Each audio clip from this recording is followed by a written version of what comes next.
I live in Huntington Beach. Meguiar's, my favorite car cleaning company, lives in Irvine.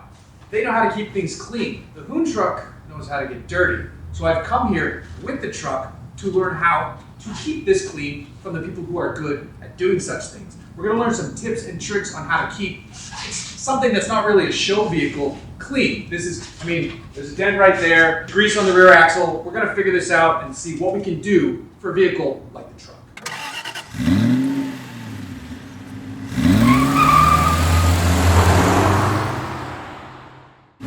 What's great about working on a classic truck like this is, unlike the modern cars that have all the plastic, you can actually work and see this motor, and we love that. But there are a couple of tips and tricks that we can add in order to clean this entire engine bay up. First and foremost, before you start getting into this engine bay, you're going to want to protect the distributor and the carburetor from getting any water on it. And that can be done with a plastic bag, that can be done with a towel that you wrap around there, so just be sensitive to that. Beyond that, your best friend is going to be an all-purpose cleaner and a set of brushes. And what those brushes are going to allow you to do is get into all those tough-to-reach compartments like the manifold, the fender wells, even that under hood area. You can get a soft brush and remove all that years of grease and grime and actually make these engines look pretty good. Another great tip is going to be your water supply. Now, you don't necessarily need a pressure washer to work on these engine bays, but you want to get yourself a good hose nozzle that has a combination of maybe a jet stream and a shower stream, because there's going to be times when you're going to need a little bit of pressure, and there's going to be other times when you're working in some delicate areas where you're going to want a stream of water. After that, agitate, rinse, get yourself some air, blow off all those areas, dry all the under compartments, all those fender wells, take off your towels or your plastics, and then fire that vehicle back up, and it's going to look fantastic for that next show. Now, before you get started working on a motor, there's a couple things you want to think about when it comes to safety. First and foremost, you're going to want to have a pair of safety glasses, and you're going to want to invest in some good rubber gloves to keep your hands clean at the same time. That's going to go a long ways. Now that we've got that motor all done, we're going to go ahead and crawl under this truck and kind of evaluate what the undercarriage looks like. And actually, this is pretty common. We've got lots of years of dirt, grease, grime. We got some oil leakage. And the good news is all that can be repaired and removed with a couple simple tips. First and foremost, you want to make sure where you're working is going to be a safe environment for all this grease and grime to run off. And there's plenty of places available to find those locations, but investigate that first. Next, what's going to make this job easier, if you can get this truck up in the air, that way you can visually see and work a little bit easier than crawling underneath it. A couple tools you're going to need is a good all-purpose cleaner. You're going to need a variety of stiff brushes to get up under that rear end, to get all the shocks, to get up by the transmission, and a power washer, in this case, is going to be your best friend. Don't forget the safety glasses, and take your time, and you can actually make this undercarriage look pretty darn good. Last but not least is going to be the paint and the interior. Now, before you dive right into this, a couple questions you got to ask yourself is, what's the condition of the vehicle currently? For example, on this truck it doesn't look too bad, but we got a couple dings, dents, paint's a little bit rough, but in many cases, that's okay. And if you want to cruise it and enjoy it like this, that's okay. There's products that are quick and easy that can maintain this, but if you want to clean it up, get it ready for a show, spend a lot of time working on it, there's also multiple steps that can be done to this. So again, understand your starting point, where you want to take it, and how much time you're willing to invest. Then you can begin to choose the right products.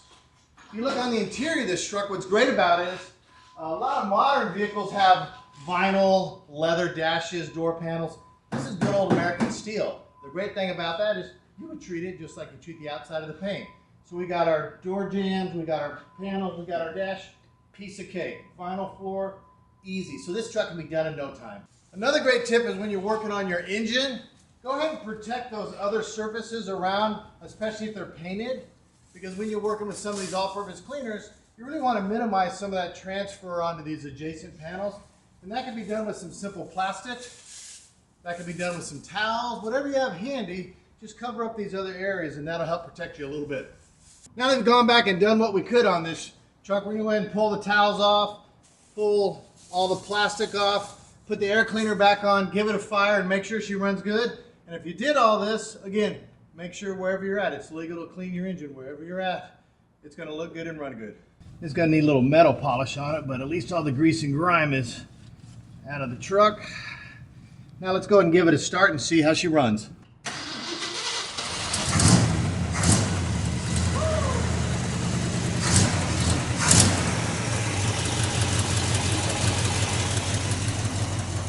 So now that we've got the engine done, we cleaned up that undercarriage, rear end looks good, we're going to pull it back in the shop and see what we can do on the paint here. And we talked earlier about determining how much time you want to spend on that paint. And if you have the time and you're willing to spend an afternoon, you are going to get the best results utilizing clay, ultimate compound, ultimate polish, ultimate wax. But let's face it, this is Jeff's truck, and we know he's not going to do that. So we're going to talk about the products he's going to use. And those are those quick and easy products. For example, a lot of great products are actually cleaner waxes. They do a little cleaning, a little polishing, a little waxing. There's also products that are called spray waxes that are the quickest way to wax your truck. Again, not as good protection as liquid or paste, but these come in real handy. And then of course, the waterless washes. These are the quickest and easiest way to keep your vehicle looking like it was just washed when you're out and about going to a cruise or a show, or just every day. And again, you're like Jeff, when you don't want to wash your vehicle, I think I'm going to give him a bottle of this when he leaves today. No matter which way you want to go, a multi-step or one-step product, toweling and applicators are crucial. We certainly know that if you're using towels that look like this, you run the risk of putting swirls and scratches back into your paint. So you want to get rid of dirty towels and stick to premium quality microfiber towels for the paint and the glass. And you're still going to want to have some quality cotton towels when you're working on the interior, the vinyl, the rubber, the plastic, the wheels, the wheel wells. These cotton towels come in handy for that. And of course, you can never have enough clean applicator pads. So again, right product, right applicators, you're going to be set to go. So there you have it. My truck isn't the prettiest truck in the world, but it's getting there, and I occasionally do want to keep it clean. I just don't like to spend a lot of time on it. Meguiar's makes products where if you want to spend all the time in the world, soak up your entire Saturday because you're kind of crazy, in a good way, you can do that. I don't want to do that. I use the quick wash on all those press cars we shoot on my own truck, and I'm not getting paid to say this. I'm just going to throw that out there. I actually like these guys, like their products, and that's why I pop in from time to time to say hi. And then occasionally they do stuff to my truck. They make it look pretty. And here it is. And it looks better. That engine is cleaner. The undercarriage is nicer. The exterior and the interior look better. And it didn't take long to do. Just a couple sprays, a couple hits with the towel, the occasional pressure washer if you've got it, if you really want to get down and dirty. And there you go. Keep your rides cleaner, and you can do it with Meguiar's.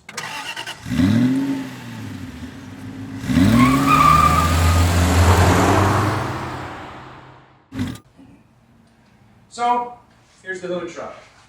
But keep it rolling, keep it rolling. I just started. Still speeding. Very good. Living where I live, I'm fortunate to live near some friends of ours from Meguiar's. They know how to keep things clean. The truck knows how to stay dirty. This is the HoonTruck, and I've come. Where are we located?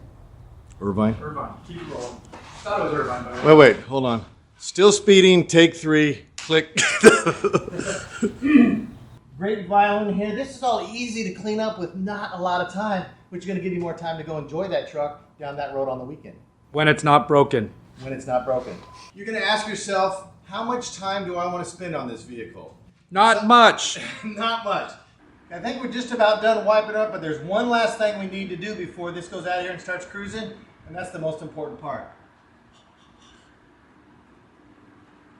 That's looking good right there.